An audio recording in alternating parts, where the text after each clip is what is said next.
Hello everybody, welcome back to the channel this evening. My name is Auntie Omwa, and like I said in the last talk we had, we talked about good mental habits, and I told you under good mental habits we're going to be talking about whole series of things. You know, last time we talked about creating structure even in these unstructured times that we are, in the world as a whole.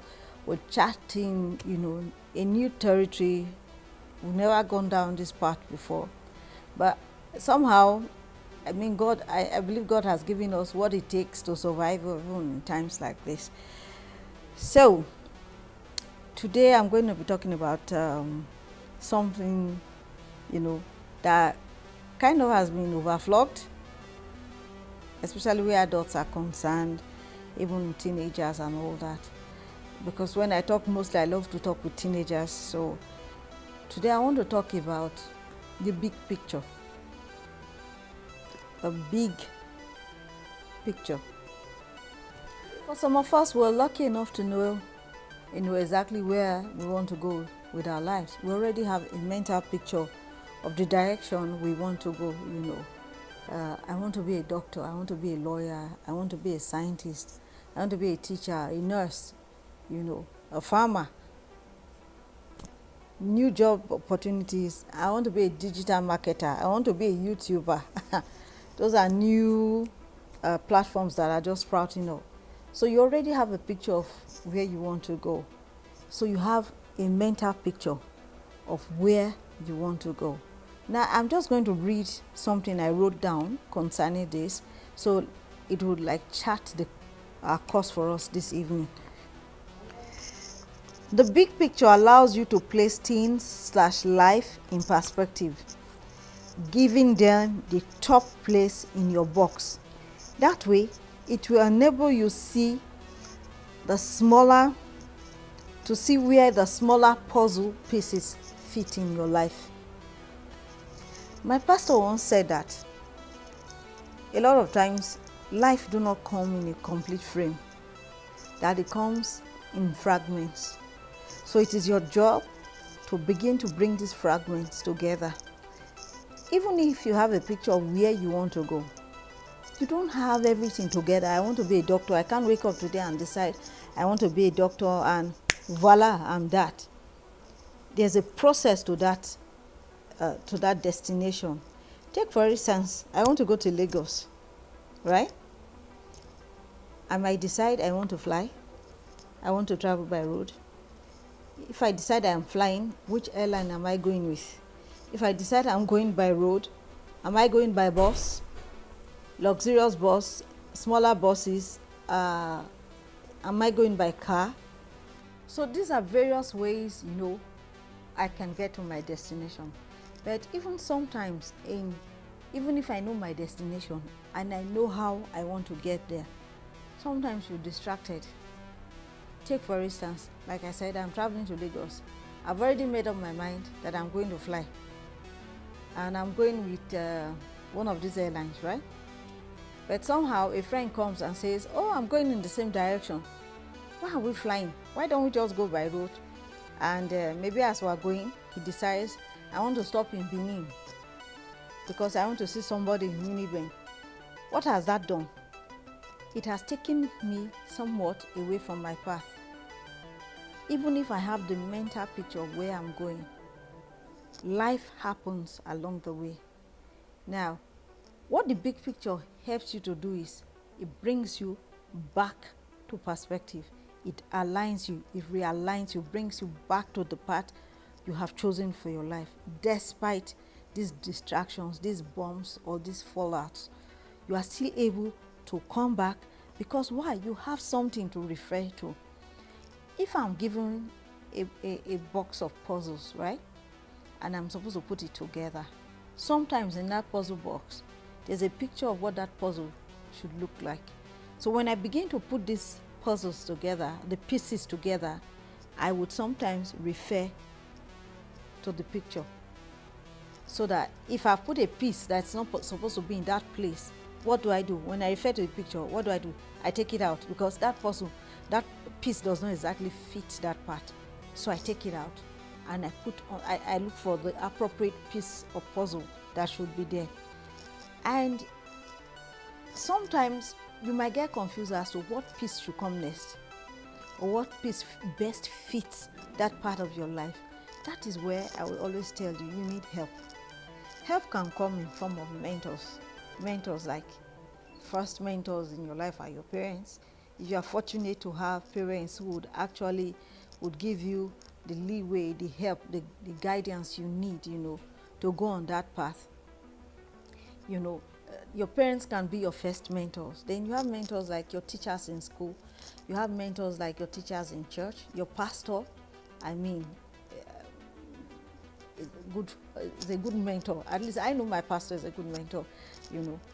Can help you, give you guidance as to what piece should come next. Because sometimes in life we get confused, and but if we, like I said, if we have that map, that road map to refer to, the big picture, it would help realign us. And by the time we begin to put these fragments together in life, you will discover that your life is just coming together, piece by piece, piece by piece, puzzle by puzzle. Like I said, when you need help, don't hesitate to ask. There's no man, I say no man, who is self-sufficient. Even God in heaven didn't come down by himself. He sent his son. People have different parts to play in your life. Sometimes when you are confused about life's direction, when the puzzle doesn't add up, it doesn't make sense, I would always advise, go back to the manufacturer. We'll get there. Now, I would always refer to the good book, and I'll take you to the good book. In Habakkuk, my glasses again. In the book of Habakkuk, chapter 2, verse 2, it reads, "Then the Lord answered me and said, write down the vision. Write the vision and make it plain on the tablets, that he may run who read it. That he may run who read it. Write the vision, make it plain, that he may run who read it." If you go through the book, this particular notebook on my lap, I have plans that I have written down that will take off when this lockdown is over. I have plans already for camp.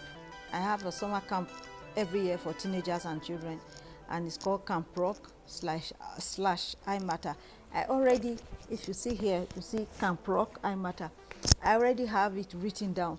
When those thoughts came to me, imagine if I had not written it down. I promise you, I would not have a reference point for them again. Those thoughts are gone.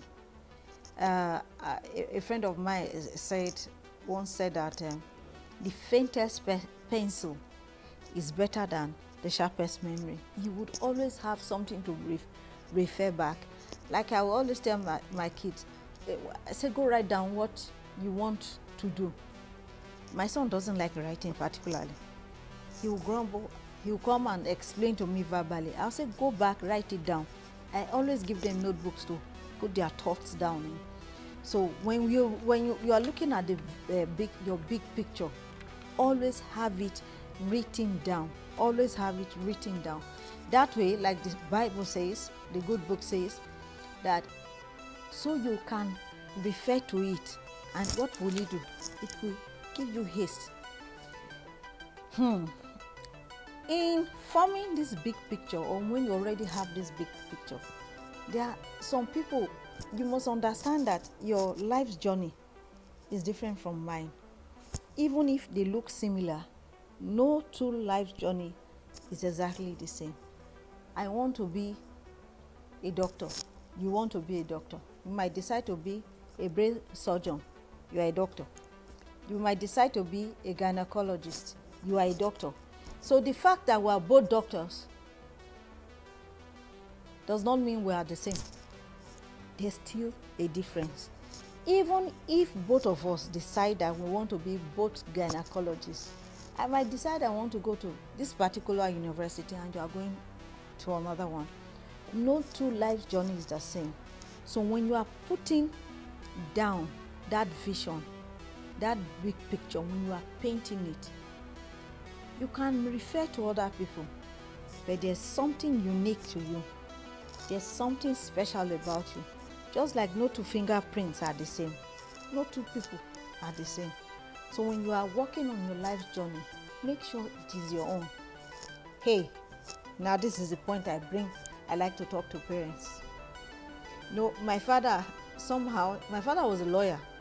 He had always loved medicine. So what does he do? Every child, he tried to force all of us. The first try is you are studying medicine. If it doesn't work, you go to law. If it doesn't work, accounting. To him, those were the three only professions in life. And what did he try to do? He tried to impress his picture on us as his kids. Unfortunately, nobody read medicine. A generation later, my elder brother's kids, 2 of them are medical doctors. My elder sister's kids, 2 of them are medical doctors. And I'm sure there are so many others coming behind. And too bad he's not here to see it. Like I said, in life, in your pursuit of life, make sure you have a picture. If you don't have a picture yet, because not everybody has that big picture already penned down, penciled down, or painted that they are following. In our next talk, we'll talk about how to bring those scattered puzzles together, or how to sit down and craft that picture that you desire for your life. Because hear me, everybody has a picture God has placed inside of you. Write the vision, make it plain. Okay guys, that's it for today. Please subscribe if you have not. Hit that subscribe button now. Hit it now. Like this video, please share. Let others glean from this wisdom. I would love to read your comments so we can have the opportunity of exchanging ideas. If you have something to add to this that you feel I should add to this talk, please leave a comment down and we'll do just that. God bless you.